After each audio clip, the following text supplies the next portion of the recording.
Guerre nucléaire, invasion de zombies ou chute de neige intensive. Bienvenue dans le post-apocalypse, un sous-genre de la science-fiction qui aborde la question très complexe de que restera-t-il de nous quand notre mode de vie disparaîtra? Seront-elles synonymes de souffrance, d'espoir ou de décadence? Il faut admettre que nous sommes en droit de nous poser la question. Et elles sont légion les œuvres à traiter de post-apo, que ce soit en film avec Matrix, La Route ou encore Mad Max, en jeu vidéo avec Fallout, The Last of Us ou Left 4 Dead, et en littérature avec The Walking Dead, La Belle Mort ou Nausicaa de la Vallée du Vent. Oui, c'est un film et un manga fait avec.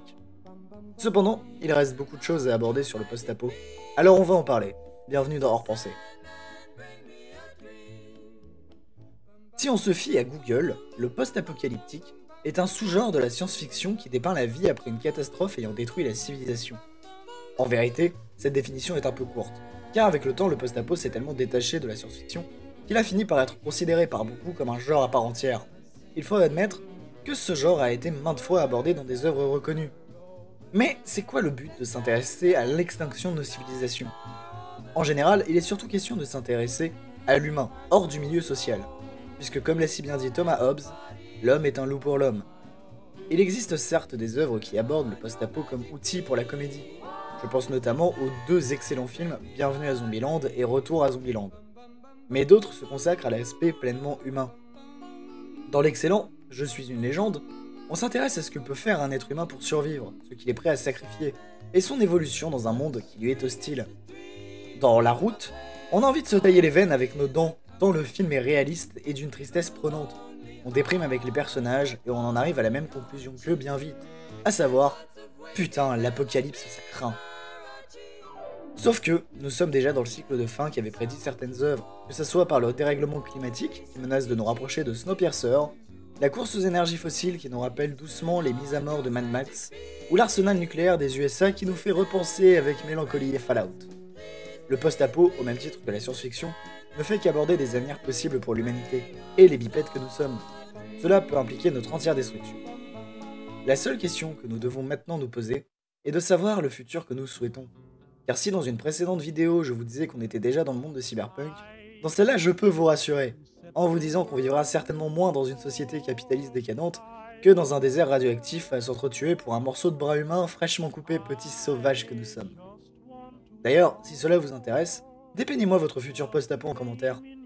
Je serais curieux de lire vos créations aussi pertinentes soient-elles. Ici, mon avis est plus mitigé. Je suis pour que ce genre reste rattaché à la science-fiction, car les œuvres de post-apo sont rarement assez réalistes pour coller avec un autre genre. J'irais même jusqu'à dire que si le but du post-apo est de se projeter dans un futur plus ou moins proche, il est inutile de chercher à le séparer de la science-fiction. Car ce sont deux genres très liés dans leur concept de l'humanité, et certaines œuvres post-apo ont surclassé la science-fiction.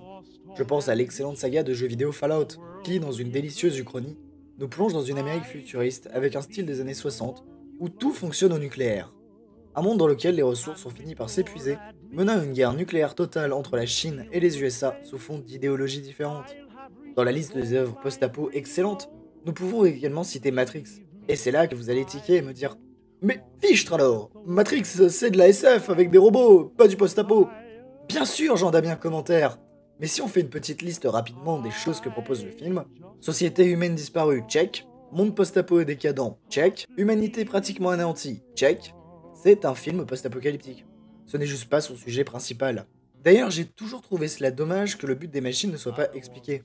Car si nous y réfléchissons un instant, certes, elles cultivent les humains pour en faire de l'énergie. Et donc, ils ne le savent pas dans le film. Ils vivent une vie lambda dans une simulation comme monsieur et madame tout le monde. Alors quel intérêt de lutter pour récupérer un monde en ruine et risquer sa vie pour lutter contre des êtres mécaniques qui nous traitent relativement mieux que nous nous traitons entre humains? Nous pourrions analyser cela comme un caprice d'enfant. Les humains ne peuvent tout simplement pas supporter que leur destin se repose sur quelque chose d'autre qu'eux-mêmes. Il est inconcevable pour les primates que nous sommes que des milliards de choses nous dépassent. Pour en revenir à notre interrogation de départ, est-ce que notre société actuelle vaut réellement le coup d'être défendue? Est-ce que nous avons réellement les moyens de sauver les meubles d'une société qui s'autodétruit sans jamais réfléchir à demain? À terme, l'extinction frappe pour chaque espèce, que son règne ait été long ou non. Viendra le jour où des humains verront le monde détruit. Il ne reste plus qu'à savoir de quelle manière. Serons-nous confinés dans un train circulant éternellement? Devrons-nous vivre dans des abris antinucléaires ou aurons-nous tous disparu? Je ne sais pas, mais j'espère que je n'y serai pas quand ça arrivera.